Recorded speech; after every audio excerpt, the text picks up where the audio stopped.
Bismillahirrahmanirrahim. Alhamdulillahilladzi fataha li awliyaihi baba mahabbatihi wa ta'atihi wa waffaqahum li ta'atihi wa khidmatihi. Ashhadu an la ilaha illallah wahdahu la syarika lahu fi uluhiyyatihi wa rububiyyatihi wa ashhadu anna sayyidana Muhammadan abduhu wa rasuluhu khairu khalqihi. Allahumma salli wa sallim wa barik ala sayyidina wa maulana Muhammadin khairi khalqih wa ala alihi wa ashabihi wa azwajihi wa dhurriyyatihi wa adba'ihi, amma ba'd. Pertama-tama kita panjatkan puji dan syukur yang setinggi-tingginya kehadiran Allah subhanahu wa ta'ala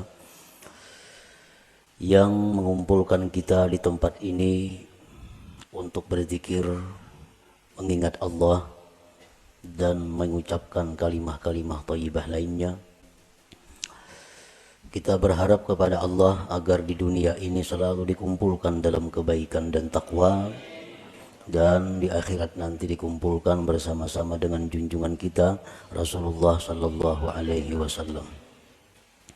Salawat dan salam kita haturkan kepada junjungan kita Nabi besar Muhammad sallallahu alaihi wasallam dan kepada seluruh keluarga, para sahabat, zuriat dan pengikut beliau sampai hari akhir nanti. Para muhibbin rahimakumullah, sebelum kita membaca kitab Al-Hikam, terlebih dahulu kita mengenal bahwa kitab Al-Hikam ini dikarang atau disusun oleh seorang waliullah, yaitu Ahmad bin Muhammad bin Abdul Karim bin Abdurrahman bin Abdullah bin Ahmad bin Isa bin Husain ibni Athaillah, dan beliau wafat pada tahun 709 Hijriah di Qahirah, Mesir. Kemudian kitab Al-Hikam ini merupakan salah satu daripada yang beliau karang. Hikam itu adalah kalimat jamak yang artinya kumpulan daripada hikmah. Syekh Muhammad Hayat As-Sindi mengatakan bahwa di dalam hikam itu ada 264 hikmah. 264 hikmah itu terkumpul di dalam satu kitab, sehingga dinamai kitab itu adalah Al-Hikam. Nah, mengenai hitungan berapa hikmah yang ada di dalam kitab Al-Hikam itu bermacam-macam para ulama menghitungnya. Ada yang mengatakan jumlah hikmah yang ada di dalam hikam itu berjumlah 264, ada yang mengatakan 275, dan ada yang mengatakan lain pada yang demikian. Sebagaimana para ulama tidak sama pendapatnya tentang menghitung jumlah ayat-ayat yang ada di dalam Al-Quran. Ada yang mengatakan 6.666, ada yang mengatakan lain daripada itu. Para muhibbin rahimakumullah, kemuliaan dan kehebatan kitab Al-Hikam ini sampai-sampai dikatakan oleh sebahagian ulama, lau jazatis salatu bi syai'in ghairal Qur'an la jazat bi hikam ibni Athaillah.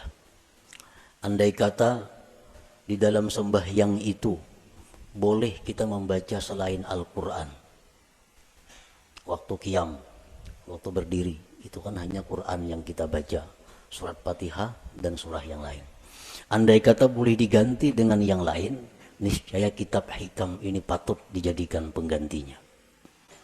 Niscaya kitab Hikam ini boleh untuk dijadikan penggantinya. Kenapa demikian? Karena kehebatannya dalam lapas, susunan kata-katanya, dan makna-maknanya mengandung ilmu-ilmu yang bermanfaat bagi mereka yang membaca dan memahaminya. Para muhibbin rahimakumullah, kitab Hikam itu satu matan yang banyak disyarahkan oleh para ulama. berpuluh-puluh macam kitab syarah hikam.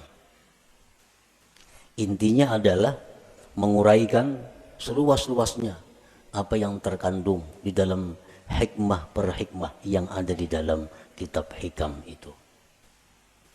Nah, oleh karena itu, di dalam kesempatan kita membaca kitab hikam ini, ulun kadang mengambil kepada satu kitab syarah hikam tertentu. Jadi artinya kita membaca matannya, kemudian kita ambil dari beberapa syarah-syarah yang ada yang telah dikarang oleh para ulama itu. Para muhibbin rahimakumullah. Al-hikmatul ula, hikmah yang pertama di dalam kitab hikam, min alamatil i'timad 'alal amal nuqsanur raja inda wujudiz zalal. Nah, ini kalimat hikmah yang pertama di dalam kitab hikam itu. Min alamatil i'timad 'alal amal nuqsanur raja inda wujudiz zalal. Artinya, sebagian daripada tanda berpegangnya seseorang dengan amal, berkurangnya mengharap rahmat Allah ketika adanya kesalahan pada dirinya. Apabila kita melakukan satu dosa, apabila kita ketinggalan satu wirid yang rutin, nah kemudian kita merasa jauh dari rahmat Allah, kita merasa jauh daripada kasih sayang Allah, itu menunjukkan bahwa kita namanya berpegang dengan amal.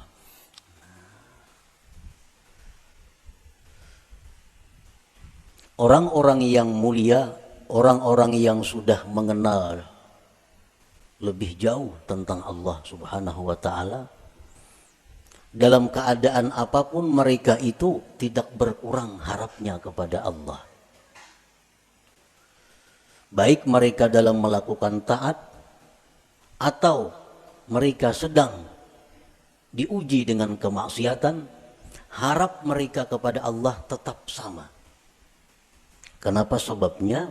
Karena mereka tidak berpegang kepada amal. Mereka itu berpegang kepada rahmat Allah, berpegang kepada anugerah Allah Subhanahu wa ta'ala. Nah, para muhibbin rahimakumullah. Amal itu artinya adalah harakatul jismi awil qalbi.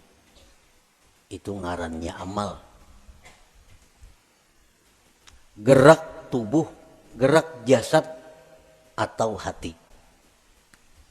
Bila bergerak awak kita nih, ngarannya ba'amal. Nah, bila bergerak hati kita, ngarannya ba'amal. Itu arti amal. Fa in taharraka bima fihi sawab summiya ta'atan. Wa in taharraka bima fihi al-iqab summiyat ma'siyatan. Apabila gerak badan kita atau gerak hati kita itu ada pahalanya, itu ngarannya taat.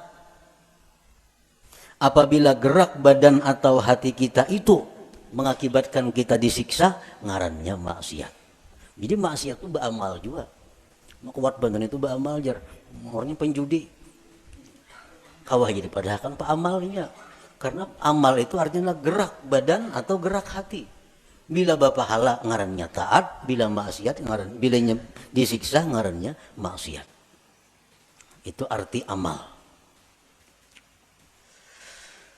Para muhibbin rahimakumullah. Kemudian yang kita fokuskan perhatian kita adalah amal yang mendatangkan sawab, pahala atau taat. Kita tinggalkan amal yang mendatangkan siksa, yaitu maksiat. Nah, amal taat ini ada 3. Amal taat itu ada 3. Pertama ada amal syariat. Yang kedua ada amal tarikat. Yang ketiga ada amal hakikat. Ini ketiga-tiganya adalah taat. Ketiga-tiganya adalah taat. Baik amal kita ini syariat, baik amal kita ini tarikat, atau amal kita itu hakikat, itu sama-sama mendatangkan pahala.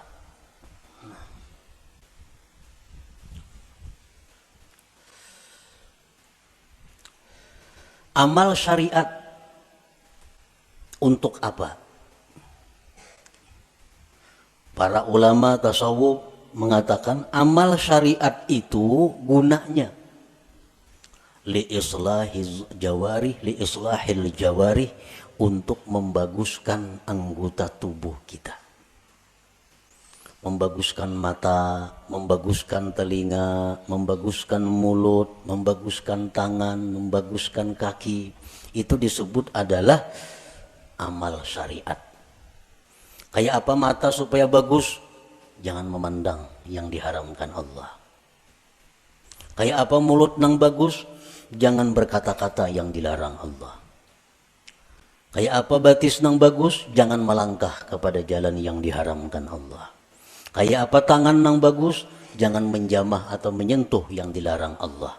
Nah, membaguskan anggota-anggota tubuh kita ini, itu urusan amal syariat ngarannya. Wa amalu tariqah li islahil qulub. Sedangkan amal tarikat itu untuk membaguskan hati.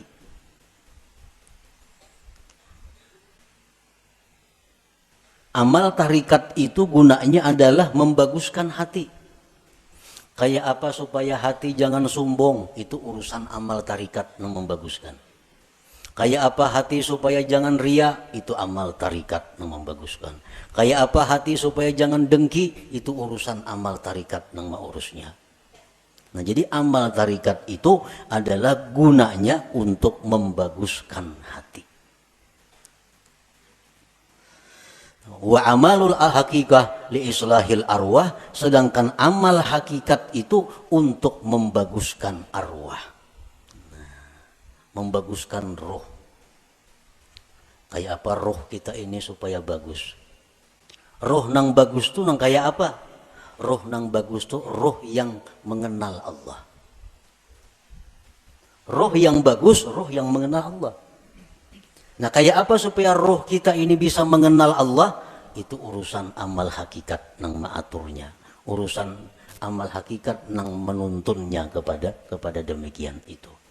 Nah, jadi kita 3 amal yang perlu kita laksanakan. 1, amal syariat supaya zahir tubuh kita ini bagus. Yang kedua, amal tarikat itu kemudian dilaksanakan supaya hati kita bagus. Dan yang ketiga, amal hakikat kita lakukan agar roh kita ini bagus. Nah, para muhibbin rahimakumullah, amal syariat fungsinya untuk membaguskan anggota tubuh.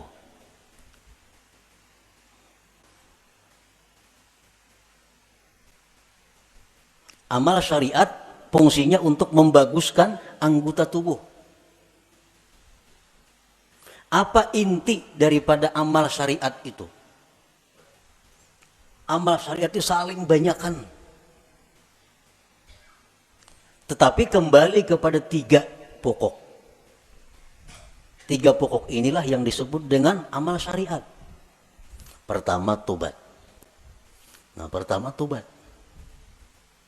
Yang kedua, takwa. Yang ketiga, istiqamah. Nah, ini seluruh amal syariat kembali kepada 3 ini. Tobat, kemudian takwa, kemudian istiqamah. Nah, tobat artinya apa? Membersihkan diri daripada yang kotor-kotor. Membersihkan diri daripada maksiat-maksiat. Itu tobat. dimandii. Mandi itu tobat ngarannya. Imbah mandi hanyar dipakaiani. Nah, dipakaiani betapi, babaju, bakupia, bermacam-macam pakaian. Nah, itu adalah takwa. Nah, kayak apa supaya jangan lepas pakaian itu dari kita? Ngarannya istiqamah. Membanu beselawar, membanu betilanjang tuh ada istiqamah ngarannya. Istiqamah ini selalu berpakaian. Nah, artinya apa? Selalu menjunjung perintah Allah, menjauhi yang dilarang Allah dalam keadaan apapun. Itu istiqamah. Dalam keadaan susah, rajin ibadah. Dalam keadaan kaya, rajin ibadah. Dalam keadaan sakit, rajin ibadah. Dalam keadaan sihat, rajin ibadah. Dalam keadaan apapun ibadah kada tertinggal. Ini ngarannya istiqamah. Nah, 3 hal itu urusan amal syariat. Nah, kemudian amal tarikat. Banyak banget tarikat itu amalannya. Tetapi intinya kembali kepada 3. Supaya hati kita nih bagus. Pertama, ikhlas. Ikhlas. Yang kedua, sidik. Yang ketiga, tumak ninah.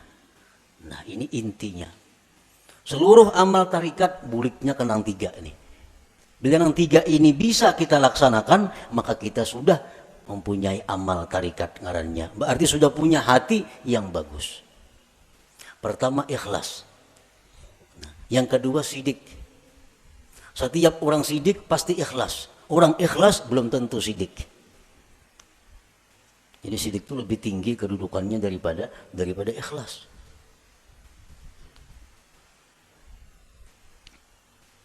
Orang sembahyang itu bisa ikhlas. Belum tentu sidik. Belum tentu sidik. Buktinya apa? Belum tentu sidik. Seringkali kita mengucap dalam sembahyang itu Bismillahirrahmanirrahim. Mulut kita.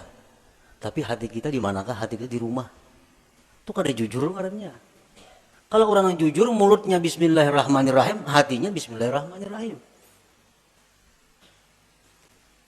Nah, jadi kedudukan sidik lebih tinggi daripada ikhlas. Nah, yang ketiga, tumak ninah. Tumak ninah itu artinya tentramnya hati dengan Allah. Tentramnya inya itu lawan Allah, nang tentram. Lawan keluarga, anak, bini, laki, duit, harta, kekayaan, pangkat itu kadang membuat inya tentram. Tapi begitu mengingat Allah, hatinya tentram. Nah, ini tumak ninah. Ini urusan tarikat. Urusan tarikat. Jadi kalau orang sudah lulus dalam tarikat itu pasti tentram dengan Allah. Alladzina amanu wa tatma'innu qulubuhum bi dzikrillah, ala bi dzikrillah tatma'innul qulub. Ini untuk orang tarikat. Nah, orang-orang yang beriman itu tentram hatinya dengan mengingat Allah. Nah, jadi kalau kita sudah bertarikat, lulus dalam tarikat itu, pasti kita tentramnya kita dengan Allah. Tak kumpul lawan siapa aja, kadang membuat tentram. Tapi begitu kita ingat Allah, walaupun seorangan di hutan belantara, tetap tentram hatinya.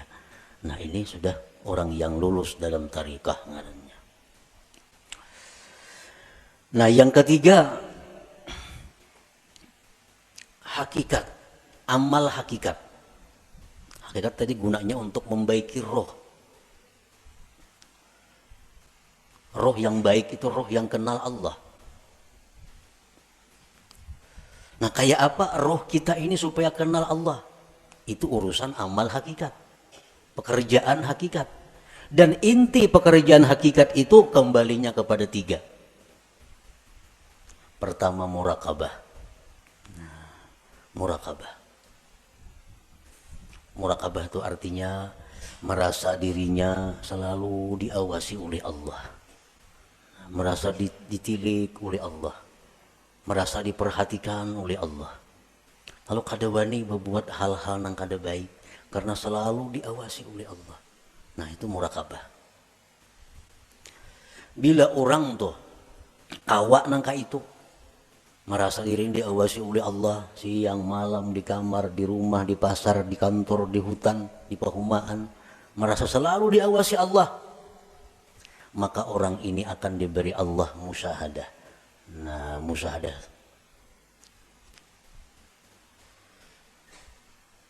bila orang itu sudah musyahadah lawan Allah, ngarannya ma'rifat lawan Tuhan. Jadi amal hakikat ini 3, muraqabah, musyahadah, ma'rifat. Itu amal hakikat ngarannya.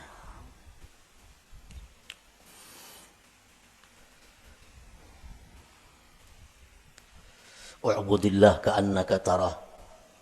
Beribadahlah kamu kepada Allah seolah-olah engkau itu melihat Allah.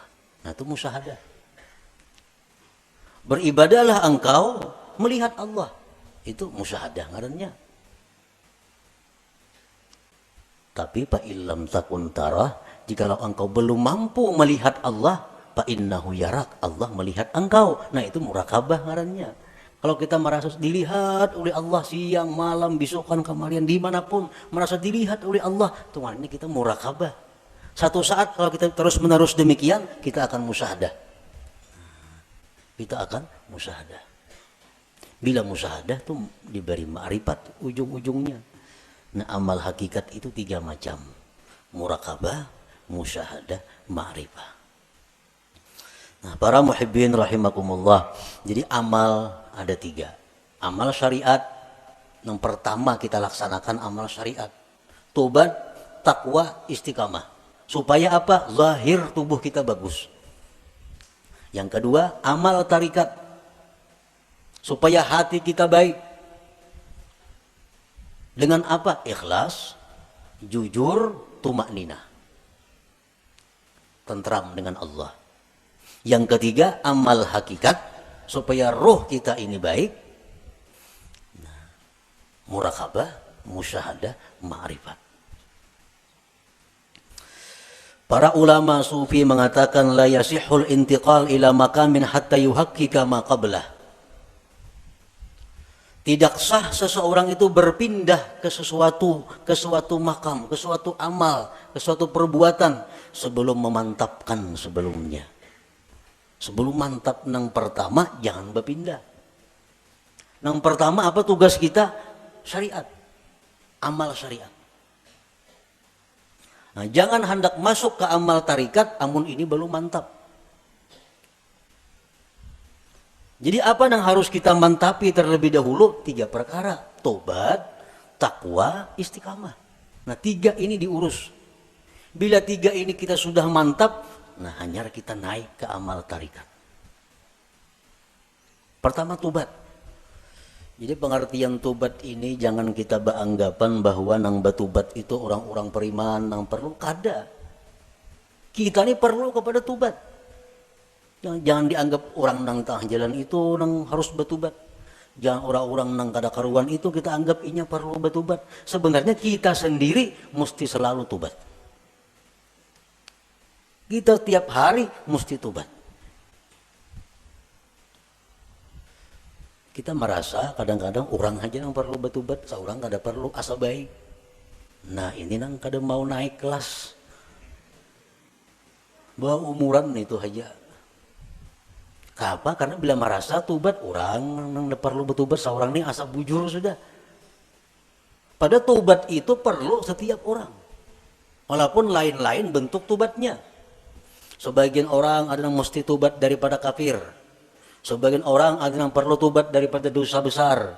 Sebagian orang ada yang perlu tobat dari dosa kecil. Sebagian orang ada yang perlu tobat daripada makruh. Tobat daripada khilaful aula yang kurang baik. Jadi setiap manusia dengan tingkatan apapun itu mesti tobat.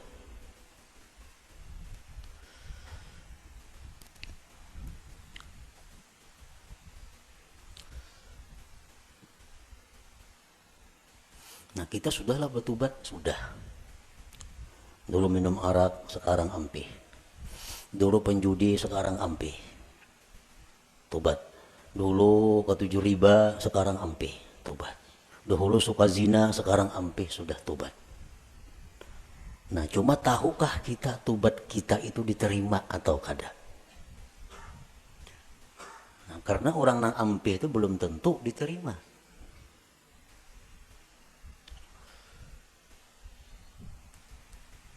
Intinya adalah diterima.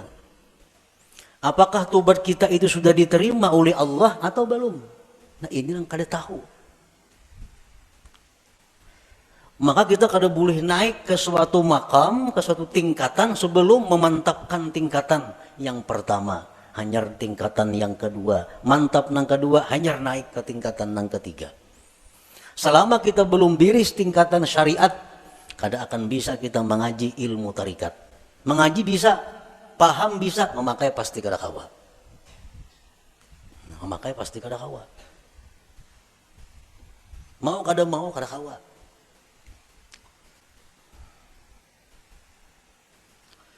Tarikat belum biris, belum matang, belum selesai, kada akan bisa naik kepada hakikat.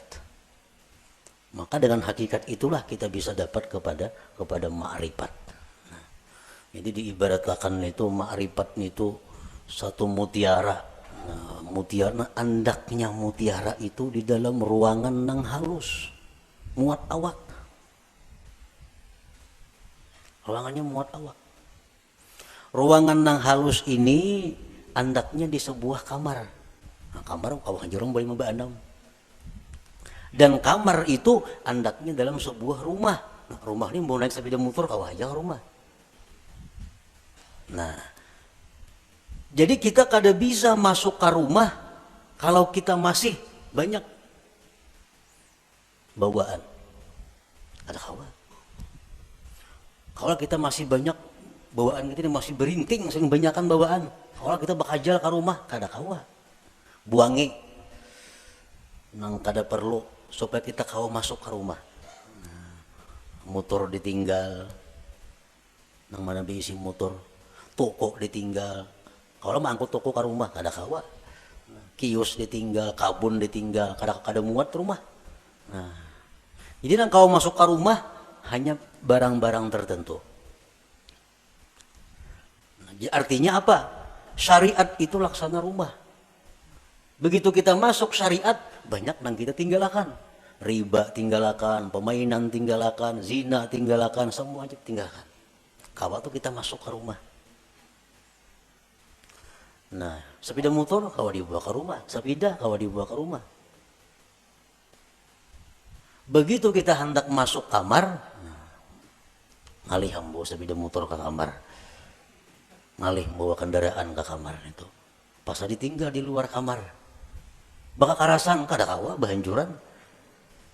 Nah, sama halnya kita ini kalau hendak masuk kepada tarikat, buangi gawian-gawian yang lain-lain supaya kita muat bandak di situ. Nah, hendak masuk pulang ke hakikat, halus kamarnya muat awak. Jam tangan mungkin dipacol kada kawa. Kacamata santuk pacol juga. Nah, muat berarti lanjang meja kawa lagi. Nah, hanya kalau kita masuk ke kamar nah halus tuh untuk mengambil yang berharga yaitu mutiara atau ma'rifat itu. Nah, itu artinya kita kada kawa melangkah ke situ kalau sebelum matang yang pertama. Nah, syariat ini yang dibiriskan terlebih dahulu. Cara kita berjual beli, cara kita bergaul, cara kita makan, cara kita berpandir, cara kita berpakaian sesuaikan dengan syariat. Bila kada sesuai lawan syariat, hendak ke hakikat, kada bisa. Jamin kada bisa. Napanya bisa? Pandirnya aja. Pandirnya aja bisa. Praktiknya kada bisa. Itu sudah hukum, ketentuan. Syariat kada mantap, kada kawa naik ke tarikat. Tarikat kada mantap, kada kawa naik ke hakikat. Nah, jadi fokus kita ini adalah membaguskan dahulu syariat kita. Kayak apa membaguskan syariat? Tobat. Nang ketujuh menggibah, tobat. Nang ketujuh riba, tobat. Nang ketujuh memakai pakaian haram, tobat. Imbah kita tobat itu perlu diteliti, perlu dipikirkan. Tobatku ini diterima juga kah, kadakah? Selama kita belum ada ketentuan tobat ini diterima atau kada diterima, hati kita masih kada nyaman, hati kita masih kada tentram karena belum ada kepastian tobat atau kada tobat. takwa, kemudian ibadah, sembahyang, puasa, segala macam. Takwa. Istiqamah terus menerus seperti itu. Bila 3 macam ini kawa, nah ayo ya naik kita ke amal apa? Ke amal tarikat. Kita wajib mengusahakan syaratul kabul. Kita wajib mengusahakan syarat diterima tobat kita, diterima takwa kita, diterima istiqamah kita. Itu kita wajib mengusahakan persyaratannya supaya ini diterima oleh Allah. Sembahyang contohnya. Kayak apa sembahyang itu supaya diterima oleh Allah? Ada syarat-syaratnya. Yang pertama, supaya sembahyang itu diterima oleh Allah, syaratnya adalah ilmu. Aqullu man bighairi ilmin ya'malu amaluhu mardudatun la tuqbalu. Tiap-tiap orang yang bekerja beramal tanpa ilmu ditolak, tidak diterima. Jadi sembahyang kita ambil contoh amal syariat sembahyang contohnya, supaya sembahyang ini diterima Allah kayak apa? Satu, punya ilmu. Belajar bujur-bujur sembahyang tuh. Rukuk kayak apa, sujud kayak apa, amun masbuk kayak apa, kada salat membaca Fatihah kayak apa caranya. Nah, bujur-bujur belajar sembahyang supaya sembahyang kita diterima. Yang kedua, supaya diterima sembahyang itu ikhlas. Berhubung ini amal syariat, ikhlasnya pun ikhlas syariat. Ikhlas syariat yang kayak apa? Sembahyang mengharapkan surga, sembahyang karena takut lawan api neraka, ikhlas menurut syariat. Nah, sembahyang kita mudahan masuk surga dengan itu syariat bujur, ikhlas. Kenapa sembahyang? Takutan kalau pindah ke neraka mati, itu ikhlas dalam syariat. Jangan ada tujuan lain sembahyang. Contoh kita ambil contoh sembahyang supaya dipuji orang, supaya dihormati orang, dimuliakan orang. Jangan ada sedikit pun dalam hati demikian. Ikhlas. Yang ketiga, syaratnya diterima itu sembahyang atau amal-amal ibadah lainnya, muwafaqatus syurut wal arkan wal adab. Sembahyang kita ini sesuai syarat. Penuhi syarat-syaratnya apa? Rukun-rukunnya apa? Adabnya apa? Orang nak sembahyang mesti berwudu, suci daripada hadas najis, menutup aurat, menghadap kiblat, masuk waktu. Nah, penuhi. Bersihin najis, sucikan hadas dengan wudu, tutup aurat, tunggu waktu sembahyang, bila masuk hanyar sembahyang. Nah, itu syaratnya sudah biris. Syaratnya biris, rukunnya, rukun sembahyang. Ruku kayak apa, bacaan Fatihahnya kayak apa, sujudnya kayak apa, sesuaikan dengan aturan. Yang itu pulang adab. Walaupun sembahyang ini syaratnya cukup, rukun cukup, tapi kada beradab, itu bisa kada diterima.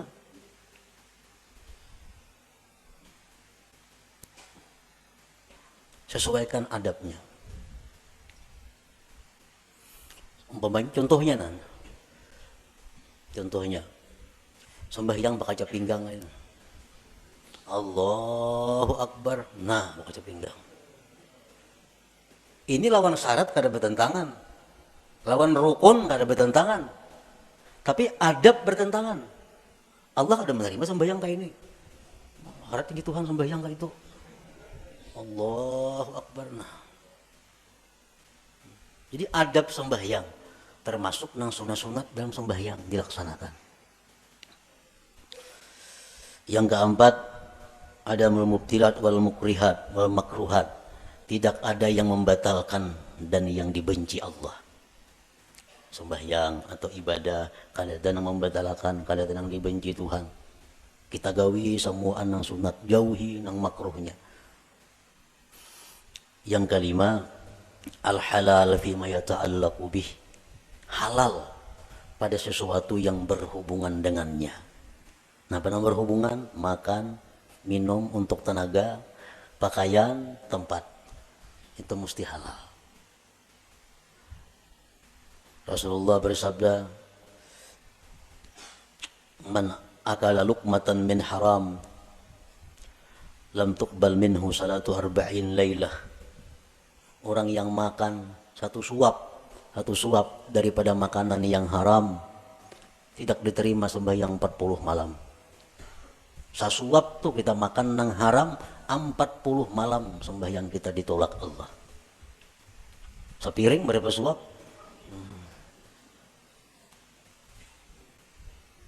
Nah, ini urusan amal syariat.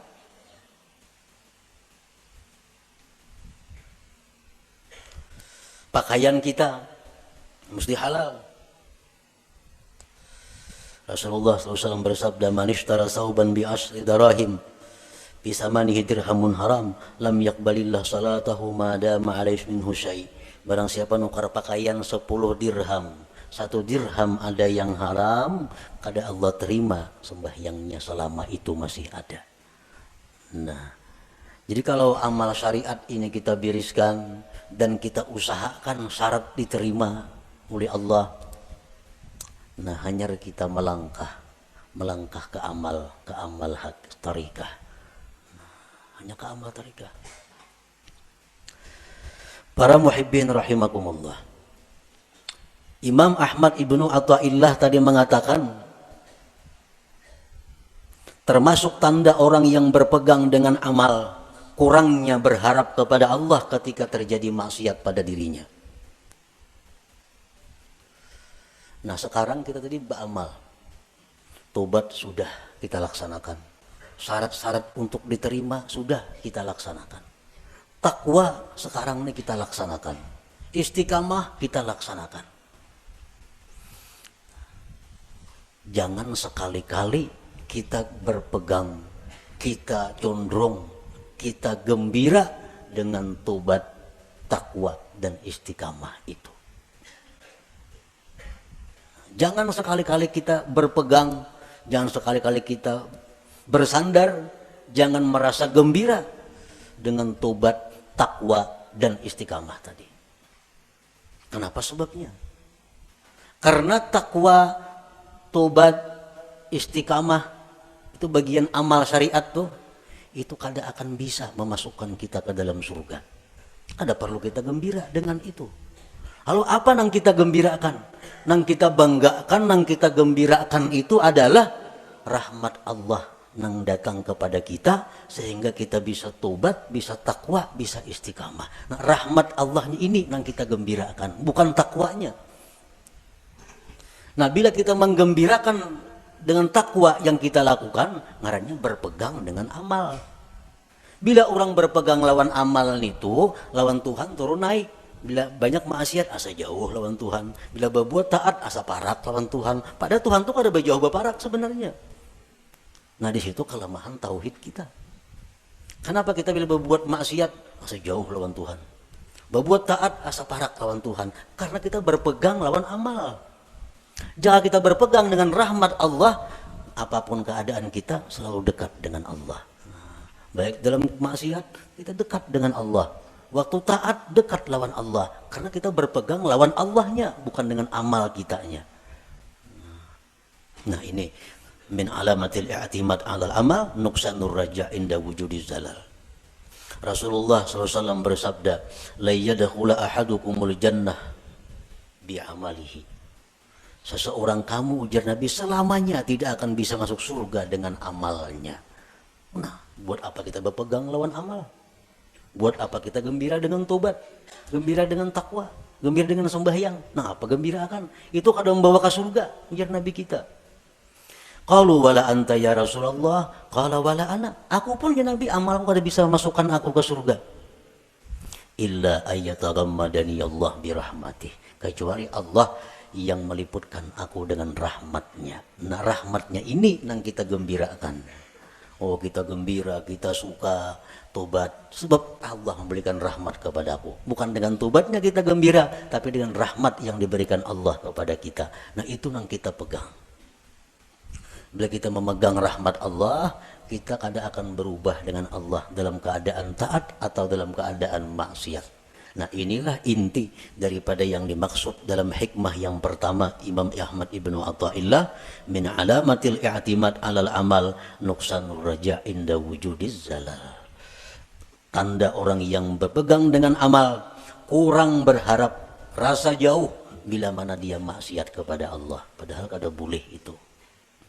Jadi kita dalam taat dekat dengan Tuhan, Kita waktu maksiat pun jangan merasa jauh lawan Tuhan, tetap dekat dengan Tuhan.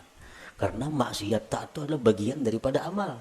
Amal kada perlu kita pegang. Yang kita pegang adalah Allah, rahmatnya dan anugerahnya. Nah kemudian sesudah itu al-hikmatus saniyah, hikmah yang kedua daripada Imam Ahmad ibnu Athaillah, iradatuka tajrid ma'a ikamatillah iyyaka bil asbab minasyahwatil khafiyah wa iradatukal asbab ma'a ikamatillah iyyaka bit tajrid inhitatun anil himmatil aliyah. Nah itu kita baca insyaallah pada minggu yang akan datang. Hadratin Nabi sallallahu alaihi wasallam al-Fatihah. A'udzubillahi minasyaitonir rajim. Bismillahirrahmanirrahim. Bismillahirrahmanirrahim. Maliki yaumiddin. Iyyaka na'budu wa iyyaka nasta'in. Ya Allah biha, ya Allah biha, ya Allah bihusnil khatimah. Ya Allah biha, ya Allah biha, ya Allah bihusnil khatimah. Ya Allah biha, ya Allah biha, ya Allah bihusnil khatimah. Ya ayyuhar rajul minhu syafa'atan sallu wa sallimu taslima. اللهم صل وسلم وبارك عليه.